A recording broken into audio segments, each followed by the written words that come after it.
노벨상 수상자 45인의 위대한 지혜입니다.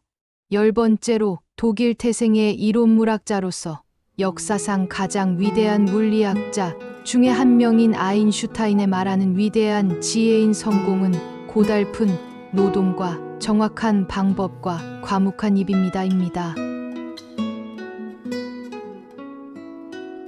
알베르트 아인슈타인은 독일 울름에서 유대인 가정에서 태어났습니다. 어린 시절 그는 말을 늦게 배우고 내성적인 성격을 보였으며 학업에서도 특출난 재능을 보이지 않았습니다. 일부 교사들은 그를 문제아로 여겼지만 그는 수학과 과학에 남다른 관심을 보였습니다. 1896년 스위스 취리히 연방공과대학에 입학해 물리학과 수학을 전공하며 학문의 길을 걷기 시작하였습니다. 졸업 후 스위스 국적을 취득하고 특허청에서 근무하면서도 연구를 지속하였습니다.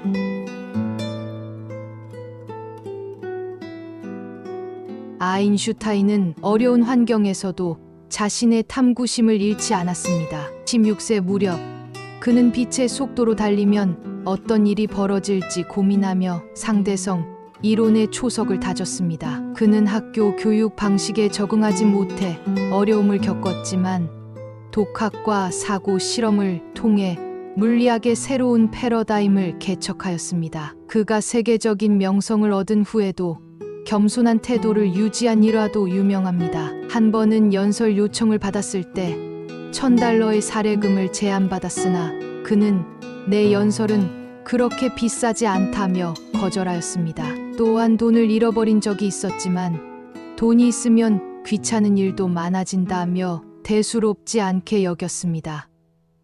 이는 물질적 가치보다 지적 탐구와 자유로운 사고를 더 중요하게 여긴 그의 철학을 보여줍니다.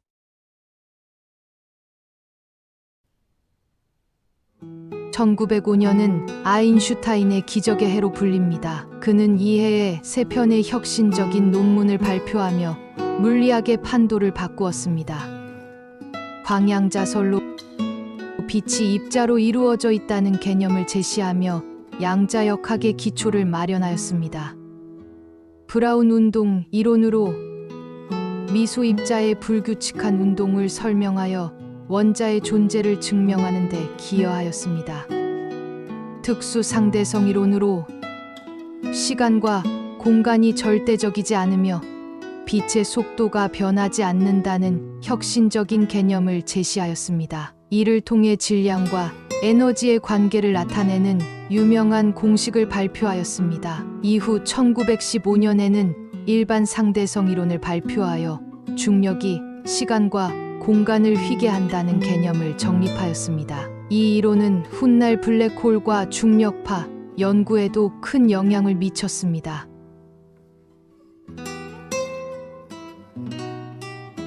아인슈타인은 1921년 노벨 물리학상을 수상하였지만 그 이유는 상대성 이론이 아니라 광전효과 연구 때문이었습니다. 당시 상대성 이론은 너무 혁신적이어서 과학계에서 즉각적인 인정을 받기 어려웠습니다. 하지만 광전효과 연구는 양자역학의 발전에 중요한 역할을 하였고 실험적으로 입증 가능했기에 노벨상 수상의 결정적인 요인이 되었습니다.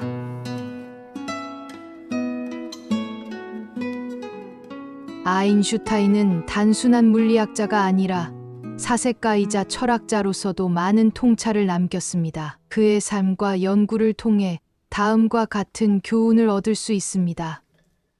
끊임없는 호기심입니다.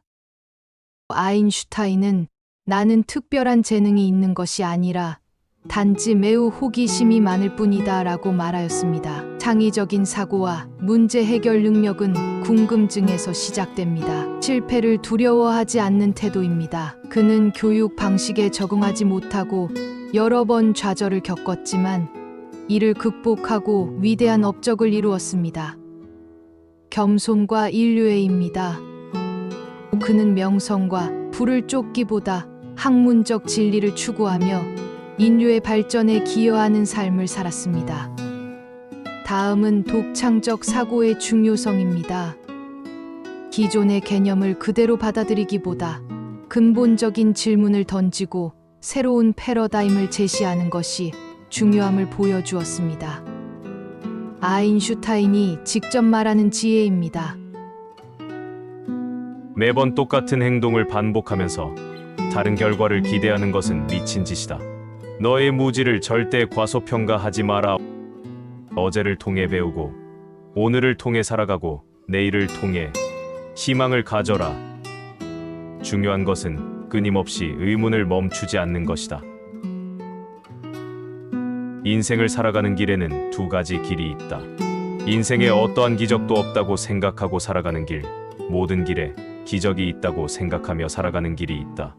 모두가 비슷한 생각을 한다는 것은 아무도 생각하고 있지 않다는 말이다. 성공한 사람이 되기보다는 가치 있는 사람이 되려고 하라. 나약한 태도는 성격도 나약하게 만든다. 다른 사람을 위해 사는 인생만이 가치 있는 삶이다. 사람의 가치는 무엇을 받을 수 있느냐가 아니라 그가 무엇을 줄 수 있느냐에 있다. 모든 인간은 개인으로서 존중받아야 하며 그 누구도 우상으로 숭배해서는 안 된다. 인생은 자전거를 타는 것과 같다. 균형을 잡으려면 계속해서 움직여야 하기 때문이다. 한 번도 실수한 적 없는 사람은 한 번도 새로운 것에 도전해 본 적 없는 사람이다. 지혜는 학교에서 배우는 것이 아니라 평생 노력해서 얻는 것이다. 창의력의 비결은 그 원천을 숨길 줄 아는 것이다.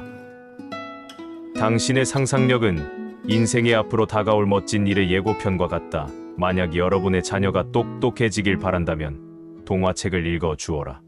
만약 더 많이 똑똑해지길 바란다면 동화책을 더 많이 읽어 주어라. 모든 어려움 속에는 기회가 있다. 행복한 삶을 살고 싶다면 사람이나 사물이 아닌 목표에 의지하라. 상식이란 18세까지 습득한 편견의 집합이다. 진정한 예술은 창조적인 예술가의 억누를 수 없는 열정으로 탄생한다. 우리 자신이 인간이기 때문에 우리는 인간성에 대해 절망할 수 없다. 시간에 대한 단 한 가지 이치가 있다면 모든 일은 단 한 번에 일어나지 않는다는 것이다. 사소한 문제에서 신뢰할 수 없는 사람이라면 중요한 문제에서도 신뢰할 수 없다. 논리는 당신을 A에서 B로 이끌 것이다. 그러나 상상력은 당신을 어느 곳이든 데려가 줄 수 있을 것이다. 세계는 위험한 곳이다. 악을 행하는 사람들 때문이 아니라 악에 대해서 바라보기만 하고 아무런 행동도 하지 않는 사람들 때문이다. 실험을 아무리 많이 해도 나는 옳음을 결코 입증할 수 없다. 단 하나의 실험만으로도 나의 틀림을 입증할 수 있기 때문이다. 의미 있다고 해서 모두 헤아릴 수 있는 것은 아니며 헤아릴 수 있다고 해서 모두 의미 있는 것도 아니다. 정말 위대하고 감동적인 모든 것은 자유롭게 일하는 이들이 창조한다. 이 세상에서 가장 이해할 수 없는 일은 이 세상을 이해할 수 있다는 생각이다. 우리는 아직 자연이 보여준 모습의 10만 분의 1도 모른다. 중력은 사랑에 빠진 사람을 책임지지 않는다. 평화는 무력으로 유지할 수 없고 오직 이해를 통해 유지될 수 있다. 전쟁을 피하면서 동시에 준비할 수는 없다. 나는 미래에 대해 생각을 안 하려고 한다. 어차피 곧 닥치기 때문이다. 어제와 똑같이 살면서 다른 미래를 기대하는 것은 정신병 초기 증세이다. 알베르트 아인슈타인은 단순한 물리학자가 아니라 과학의 경계를 넓히고 인류에게 새로운 시각을 제시한 혁신가였습니다. 그의 연구는 오늘날까지도 다양한 과학 분야에서 응용되고 있으며 그의 지혜는 우리에게 깊은 영감을 줍니다. 아인슈타인의 삶을 통해 우리는 끊임없는 탐구와 열린 사고가 위대한 업적을 이루는 원동력임을 배울 수 있습니다. 감동되셨다면 좋아요, 구독 부탁합니다.